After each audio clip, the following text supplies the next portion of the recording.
وہ مومنین جو ایران جاتے ہیں، میں کہوں گا آپ اس امامزادے کی ضرور زیارت پہ جائیں، جن کی زیارت کا ثواب امام حسین کی زیارت کے برابر ہے، علی ابن محمد۔ یہ کاشان میں ایک جگہ ہے جہاں پہ مدفون ہے۔ آغائے مرعشی نجفی کے زمانے میں یہ جو جہاں پہ ان شہداء کی قبور، یہ بالکل امام حسین کی طرح ان کو شہید کیا گیا۔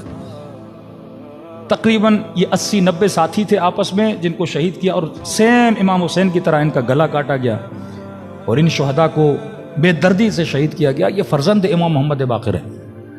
آغا مرعشی نجفی کے زمانے میں آج بھی وہاں کا ایک خادم زندہ ہے، شاید 90 سال کا ہوگا، اس کی ڈاکیومنٹری بھی انٹرنیٹ پہ پڑی ہوئی آپ دیکھ سکتے ہیں۔ یہ معجز اہل بیت علیہ الصلوۃ والسلام ہے۔ آغا مرعشی نجفی کو وہاں پہ بلایا گیا۔ کیوں بلایا گیا؟ کیونکہ امام بارگاہ یا اس شہید کے مقبرے کی زمین پہ اختلاف ہو گیا۔ کیونکہ ہوتا یہ تھا کہ اس زمانے میں لوگ، اگر ایک بندہ ہے اولاد نہیں ہے، وہ اپنی ملکیت وقف کر دیتا تھا فلاں امامزادے کے نام پہ۔ جتنے امام رضا کے موقوفات ہیں کسی امام کے نہیں ہیں، یعنی مشہد کی شاید 30% زمینیں کس کی؟ امام رضا کی ہیں۔ لوگوں نے زمینیں، لوگوں نے باغات۔ جناب فاطمہ معصومہ کی جہاں قبر ہے، یہ بھی ایک مومن کا باغ تھا۔ اس نے اپنی زندگی میں باغ کس کو دے دیا؟ جناب معصومہ قم کو دے دیا، اور بی بی وہاں پہ کیا ہوئی؟ دفن ہوئی۔ تو زمین کا اختلاف ہوا، ان کو کاغذات نہیں مل رہے تھے، تو انہوں نے ڈھونڈنا شروع کیا۔ کسی نے کہا کہ پرانی الماڑی میں کاغذ رکھے تھے، دیواریں بن چکی ہیں، شاید دیواروں کے پیچھے الماڑیاں چھپی ہوئی ہوں، تو انہوں نے کچھ کھدائی شروع کی۔ جب کھدائی شروع کی تو باقاعدہ جیسے کسی دروازے پر دیوار بنائی گئی ہو، وہ دیوار گری اور اندر ایک سرنگ تھی۔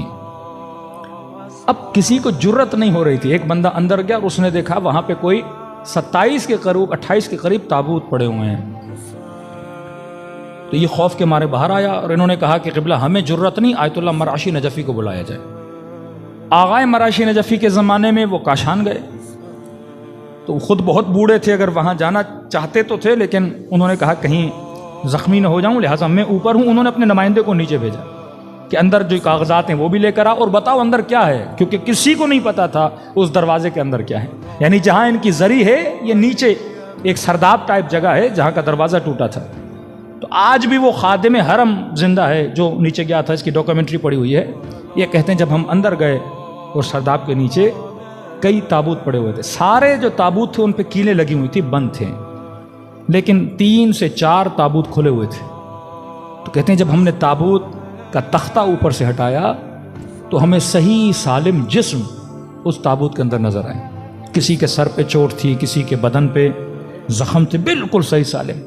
یہ خادم کہتا ہے جب ہم نے ان کو دیکھا کہ صحیح سالم بدن تابوت کے اندر پڑے ہوئے ہیں، تو کہہ رہے ہم آپس میں اتنی آہستہ بات کر رہے تھے کہ ہمیں یہ محسوس ہو رہا تھا یہ لوگ سو رہے ہیں، کہیں ہم تیز بات کریں گے کہیں یہ جاگ نہ جائیں۔ پھر یہ باہر آئے، ان کو وہ کاغذات میں ملے، پھر ایک تختی تھی جس پہ سارے شہداء کے نام لکھے تھے، پھر ان کی شہادت کیسے واقع ہوئی، کس زمانے میں شہادت واقع ہوئی، کس نے ان کو شہید کیا، یہ تاریخ وہاں سے ملی۔ یہ باہر لے کر آئے، پھر اس کو چھپوا کے آغا مرعشی نجفی کے زمانے میں وہاں لگایا گیا، اور یہ معجزہ طور پہ پھر لوگوں نے وہاں پہ آنا شروع کیا۔ کتنے امام زادے، یعنی ایک قم میں اعلان ہوا شیعت کا۔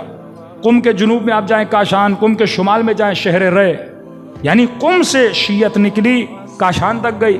شہر رے میں امام زادے حمزہ جن کو شہید کیا، اس کے بعد عبدالعزیز حسنی کو معصوم نے بھیجا، پھر وہ وہاں پہ شہید ہوئے۔ یہ لوگ آتے گئے جن کی زیارتوں کا ثواب، معصومین نے کہا کس کی زیارت کے ثواب کے برابر ہے؟ امام حسین کی زیارت کے ثواب کے برابر ہے۔